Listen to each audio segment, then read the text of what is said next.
Mercantilism. This is what happens when economists believe that a country becomes richer by simply piling up gold. Mercantilism ran the show from the 1600s to the 1800s, and it strongly believed that a country becomes richer by exporting a lot, importing almost nothing, and hoarding precious metals. Sounds good on paper until you realize the consequences are encouraged colonies, imposed trade restrictions, and created government-sanctioned monopolies.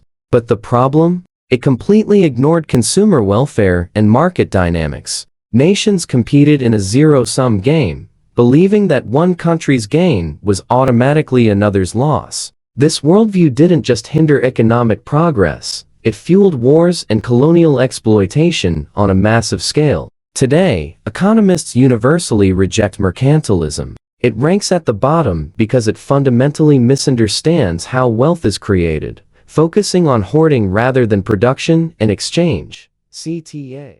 Before we move on, tap like if you want more videos where I tear apart bad economics with actual logic. Laissez-faire capitalism in its pure formigeny, an economy where the government does absolutely nothing and just hopes everything sorts itself out. Pure laissez-faire capitalism is the idea of total government non-intervention, and it played an instrumental role during industrialization, driving unlimited innovation and growth. But it completely ignores market failures, monopolies, and public goods. Unregulated markets often fail spectacularly at social protection and environmental sustainability. Without any government oversight, we see child labor, dangerous working conditions, pollution, and extreme inequality. Turns out, no rules works great for businesses, not so much for humans.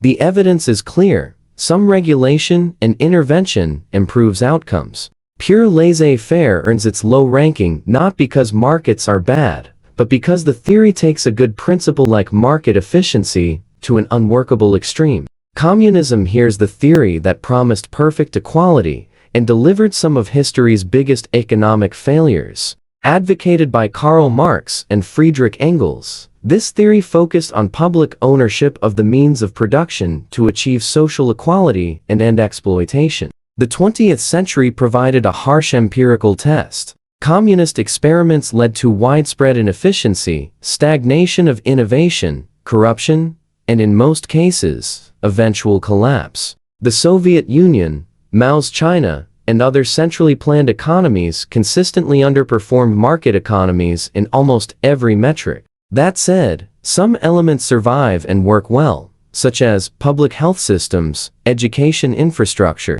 But as a full economic model, history wasn't kind. Classical economics, classical economists championed minimal government interference and believed markets would naturally self-correct. And honestly, they weren't wrong about those things. Free trade does create wealth. Competition does drive efficiency. Specialization does increase productivity. But they were wrong about ignoring crises and unemployment. The belief that markets always self-correct proved tragically wrong during the Great Depression. Malthusian economics. Thomas Malthus gave us one of economics' most pessimistic predictions, that population growth would inevitably outpace resource availability, leading to catastrophic starvation. While Malthusian theory highlights real environmental constraints, it was overly pessimistic and completely failed to foresee technological advances that would dramatically increase food production. Funny enough, today's climate and sustainability debates have revived Malthusian fears, just with better data. Supply-side economics, also known as Reaganomics or, to critics, trickle-down economics, popularized in the 1980s. This theory argues that lowering taxes and regulations spurs production, growth, and job creation. The idea has great appeal. If you reduce barriers to business, businesses will expand, creating more jobs and wealth that benefits everyone. But the evidence? Mixed at best. Critics argue with substantial data that supply-side policies disproportionately benefit the wealthy and increase deficits without delivering promised growth. But to be fair, incentives do matter, just not as much as this theory hopes. Austrian economics emphasizes individual decision-making, entrepreneurship, and deep skepticism of mathematical modeling. Austrian economists predicted the fall of communism, arguing that without price signals, central planners could never efficiently allocate resources. They were right. Their critique of government intervention and emphasis on spontaneous order remains influential. But here's the problem: Austrian economics is skeptical of empirical testing and mathematical models, the very tools that make modern economics rigorous. This reluctance limits its mainstream influence and practical application. Insightful? Yes. Complete? No. Quick pause. Which theory do you think will make the top 3?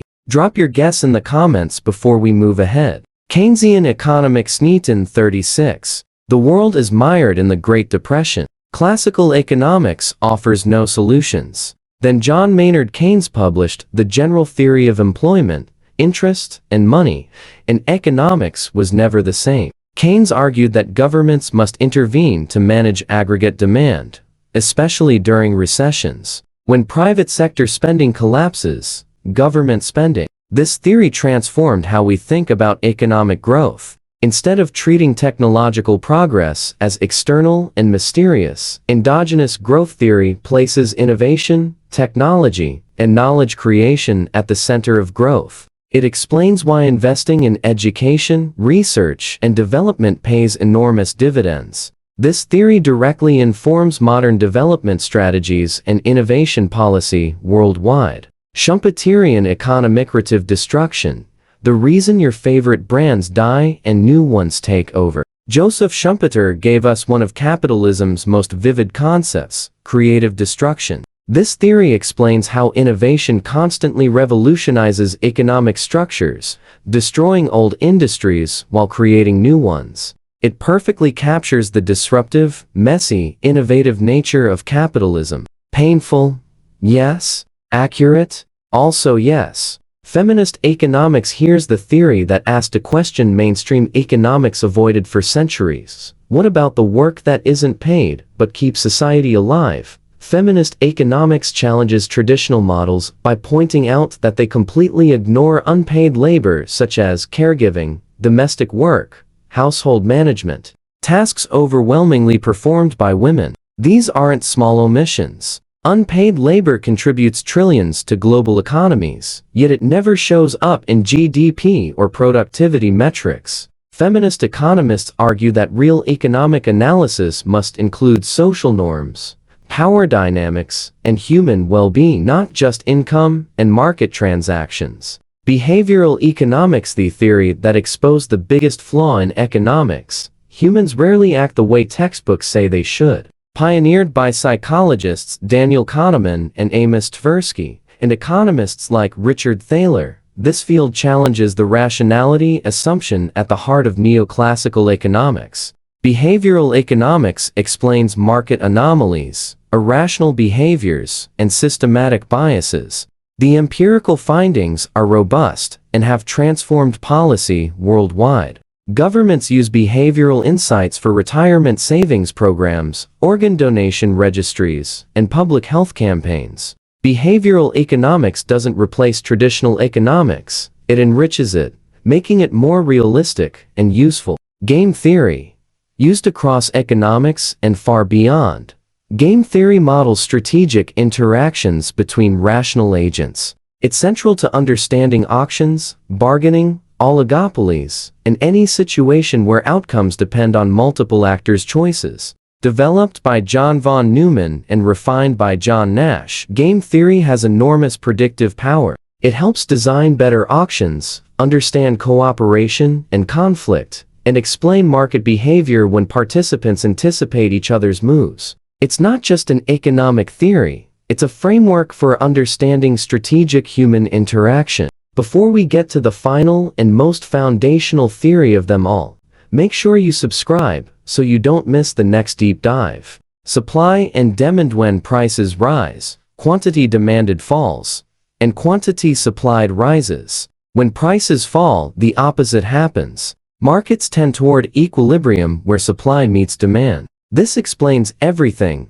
from flower prices on Valentine's Day to why electronics get cheaper every year. It works in markets as diverse as wheat, technology, labor, and housing. It provides the backbone of economic understanding, from the most basic transaction to complex international trade. Supply and demand isn't perfect. It doesn't explain everything, especially when markets fail or human psychology intervenes. But as a first-order explanation for how markets work, it's unmatched. I'll be making similar videos. Subscribe to watch them.